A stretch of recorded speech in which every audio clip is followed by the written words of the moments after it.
क्रांतिकारी मंदिर को मैं हाथ जोड़कर प्रणाम करना चाहता हूं।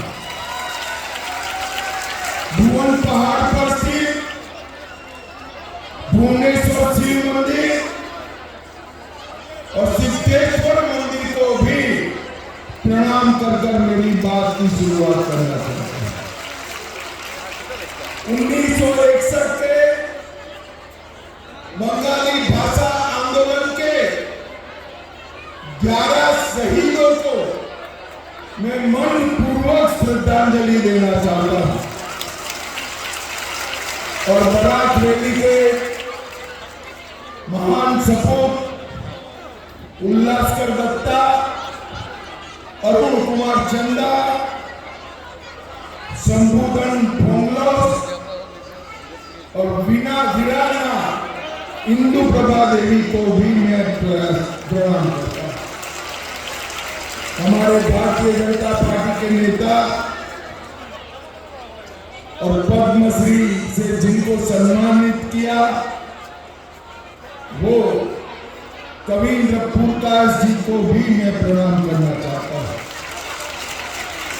भाई बहनों, आज पूरे आसाम की अंतिम रैली आज 4 बजे से प्रचार यहां पर समाप्त हो जाएगा।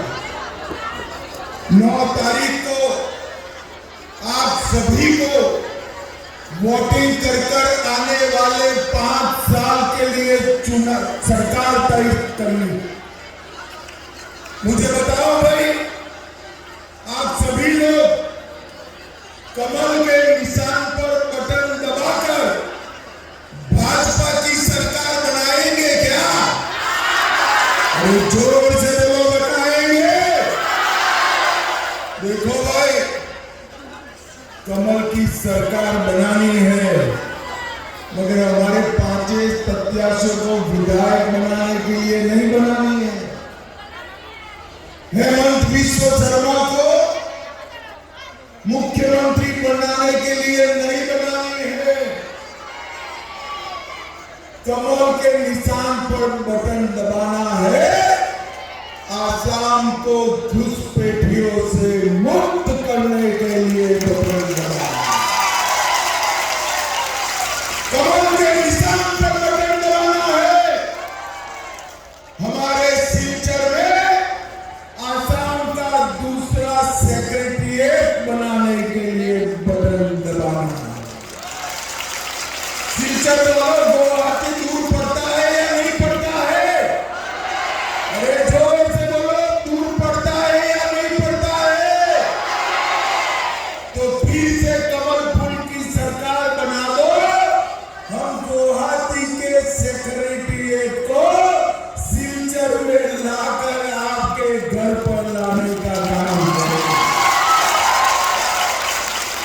भाई बहनों, सालों तक कांग्रेस पार्टी ने असम को बर्बाद करने का काम, यहां पर सैकड़ों आंदोलनों को खड़ा 1950 से लेकर 2014 तक बेरोक-टोक घुसपैठ हो गई। बम धमाके, गोलियां, आंदोलन, ब्लॉकेट पूरे असम के विकास को रोक कर रखा। कांग्रेस पार्टी ने बोडो को आसामीज के साथ, बंगाली को असम वालों के साथ अंदर झगड़े लगाकर हर बार अपनी सरकार बनाते गए। और भारतीय जनता पार्टी की सरकार आई है। मुझे बताओ, 5 साल से कहीं बम धमाका हुआ है भाई? अरे जोर से बोलो, हुआ है क्या? गोली चली है क्या? बंद के ऐलान होते हैं क्या? कहीं ब्लॉकेज लगे हैं क्या? ये नहीं हो सकता, क्योंकि हमने एक के बाद एक के बाद एक के बाद एक 20 समझौते कर पूरे नॉर्थ ईस्ट को शांति प्रदान करने का काम हमारे नेता नरेंद्र मोदी मिलेगी। अकेले असम में 11,000 से ज्यादा युवा ऑटोमेटिक AK-47 और AK-56 जमीन पर डालकर मेन स्ट्रीम में आए हैं और असम को एक खुशहाल असम बनाने का काम नरेंद्र मोदी जी के नेतृत्व में भारतीय जनता पार्टी और हमारा असम आज विकास के रास्ते पर प्रशस्त, परंतु एक काम अधूरा। 10 साल से आपने भारतीय जनता पार्टी की सरकार बनाई। मैं 16-17 में भी आया था, 21 में भी आया था और 26 में भी आया। पहले 5 साल हमने घुसपैठियों को रोकने में लगाए, यहां से रोक लिया, मगर त्रिपुरा और बंगाल से घुसते रहे।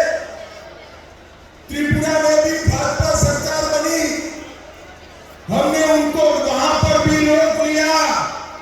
और सिलचर वालों, मेरे बंगाली भाइयों बहनों, बंगाल में भी इस बार कमल फूल की सरकार बनेगी। पूरे कॉरिडोर में हम घुसपैठियों को रोक कर रखते हैं। पहले 5 साल हमने आसाम में घुसपैठ बंद की, दूसरे 5 साल उनको चिन्हित किया और एक तीसरे 5 साल के लोग चुन चुन कर देश के बाहर निकालने का काम भारतीय जनता पार्टी। भाइयों बहनों, हम घुसपैठियों के नाम मतदाता सूची से कटवा रहे। ईमानदारी और राहुल बाबा के पेट में दर्द हो रहा है। अरे राहुल बाबा सीए का तो विरोध करते थे, जो शरणार्थी बेंगोली भाई बहन यहाँ आए हैं उनको मतदान का अधिकार देने से आप विरोध कर रहे थे, और घुसपैठियों का क्यों स्वागत करें? क्योंकि वो उनकी वोट बैंक है। अरे आप चिंता मत करो, रोने दो ममता बनर्जी को, छातियां पीटने दो राहुल बाबा को। इस देश से एक एक घुसपैठिए को चुन चुन कर भारतीय जनता पार्टी निकाल। भाइयों बहनों, इस बार विजय की तो मैं अपील करने आया हूं, परंतु जैसी तैसी विजय नहीं चाहिए। कछार की 707 सीट पर कमल फूल खिलना चाहिए, कमल फूल। सिलचर की ये रैली के बाद कछार के गांव गांव में अपना संदेश जाना चाहिए कि कमल फूल खिलाइए और विकसित आसाम बनाइए। कमल फूल खिलाइए, घुसपैठिया मुक्त आसाम बनाइए।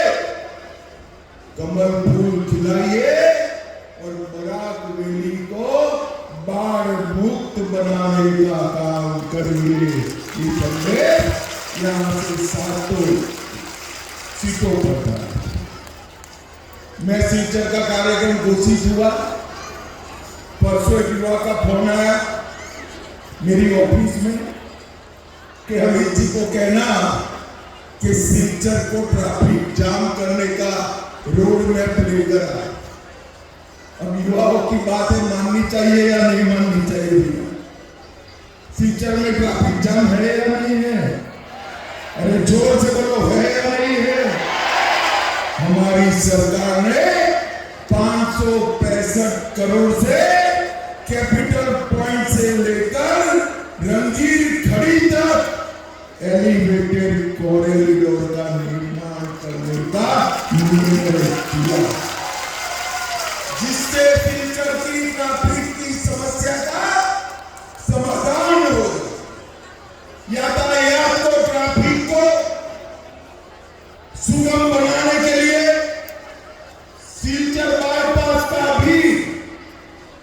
निर्माण करने जा रहे हैं और 3 ओवरब्रिज अलग अलग जगह बनाकर पूरे सिलचर को अगले 3 साल में जाम मुक्त सिलचर बनाने का भारतीय जनता पार्टी का।